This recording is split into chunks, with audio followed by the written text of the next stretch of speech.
All right, hey guys, I wanted to kind of touch base with everybody, kind of where we are in Texas history and kind of where we left off and where we're going from here. Well, before spring break, before all this craziness happened, if you remember, we were talking about the Texas Revolution and our war with Mexico. And we ended up with Texas finally winning the war with Mexico, winning the revolution, winning their freedom. And once we captured Santa Anna, we got him to sign some treaties. We got things, and then Texas became its own country.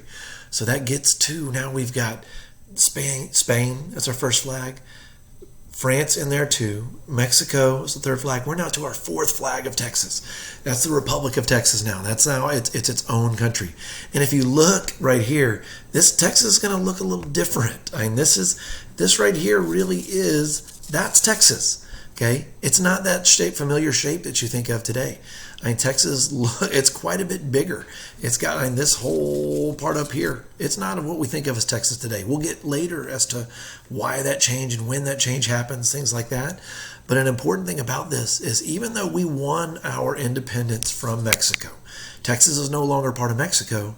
Here's the thing. Mexico really only recognizes this as Texas right here.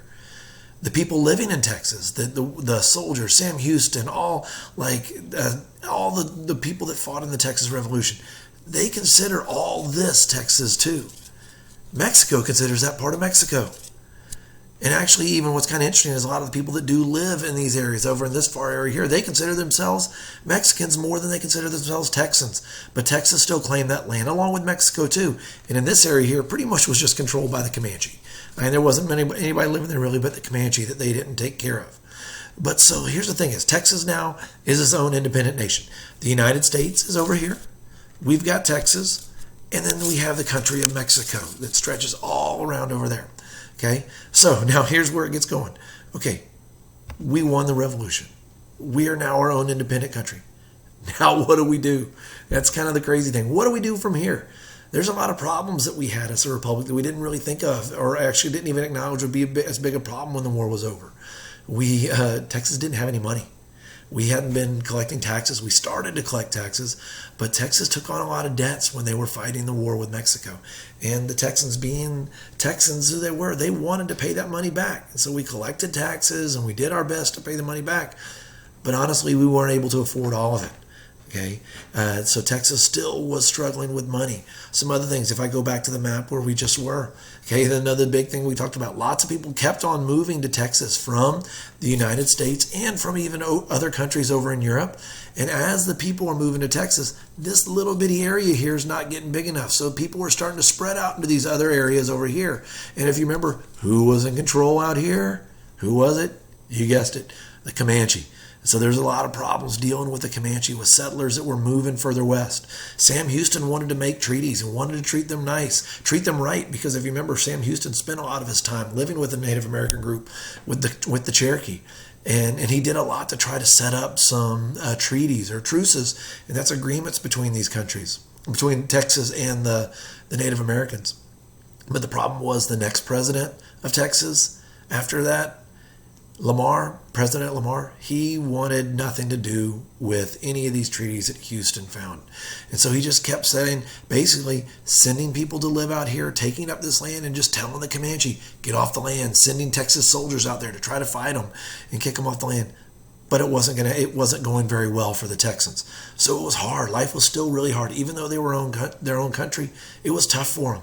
They didn't have a lot of money. The Comanche were still a big problem.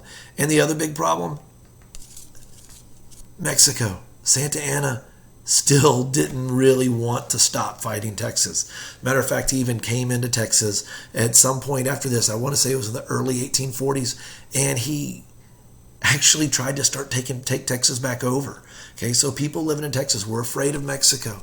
They were afraid of the Comanche. They had money problems. And here's another thing.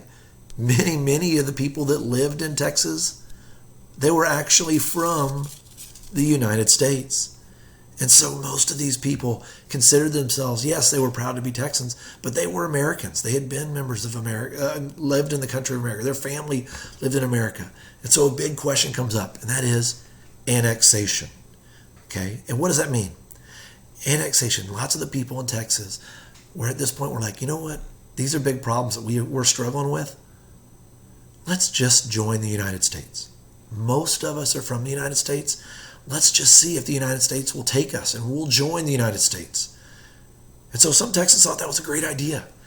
And a lot of these problems they have, the U.S. Army is a lot stronger than the Texas Army to come and protect the settlers out on the frontier. The U.S. has a whole lot more money to pay back these Texan debts from the war, things like that. But also the United States has to want Texas. Yeah, Texas is a huge amount of land, a big old huge chunk of land. And land is cheap there.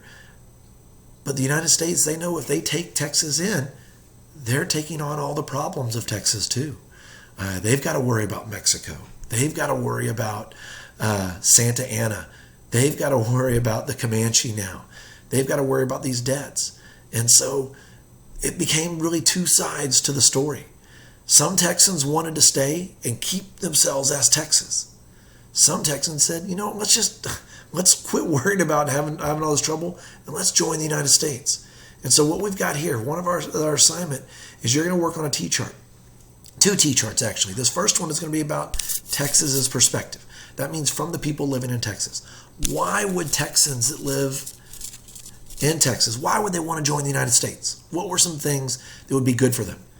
And then what were some reasons why they should stay, why Texans would feel like staying in Texas? Think about it. They just blood, sweat, tears in these battles. They've built what they've had and things like that. So there's a lot of pride that these Texans had in what they were. But they had to really think, why would someone in Texas, what would be some reasons they want to join the United States?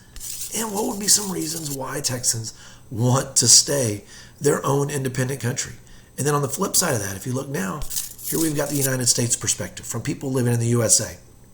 Why would people in the USA want Texas to join, to be annexed?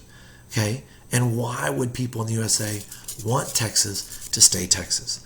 Look at the readings. On the first reading that we have, it's 2 cousins, one that lives in Texas and one that lives in Boston.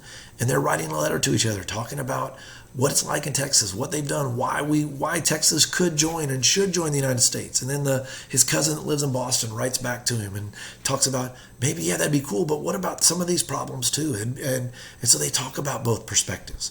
And then the next article that we have talks about a little bit more detail about what would be good for Texas, what would be bad for Texas, what would be good for the United States, and what would be bad for the United States, okay? Now, eventually, as we know, because right now Texas is a part of the United States, we do join the United States. It does happen. And when we do, this is what it looks like, okay? This is what the United States is going to look like right after Texas joins. Again, look how big, how that funky shape there. This is all the United States, the states that were there before Texas joined. And then now here's Texas, furthest west we have. These areas up here in the yellow, they're claimed by the United States, but they're territories. They're not really organized states yet. And over here, what present day California, Arizona, Utah, Nevada, Colorado, New Mexico, those are part of Mexico. Those are part of Mexico. But now Texas does join. And if you look at that, that's a funky looking shape. Texas definitely does not quite look the same.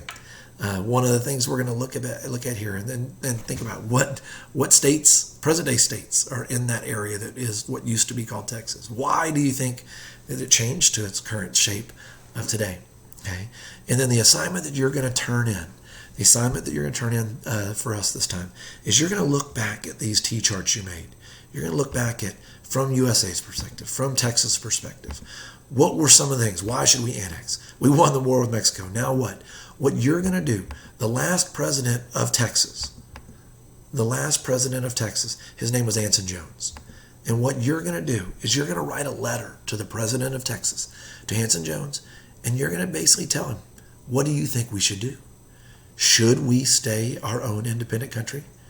Or should we join the United States? Should we be annexed and join the United States? Okay, and that was the big debate of the day. So you're going to write a letter to the president.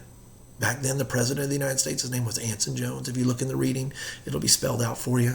And look at the instructions. They'll tell you the things we want to look for because we really want to organize that. You're going to start off with a letter with, Dear President Jones, Dear President Anson Jones. And you're going to basically tell your side. Be persuasive. Let us know why you think Texas should either stay Texas or why Texas should join the USA. Look at your T-charts you made. Look at those to help you out with that. And then ultimately, what's your opinion? Think about that. I look forward to seeing what you guys have to say when you turn it in, and have a great week. We will talk to you guys soon.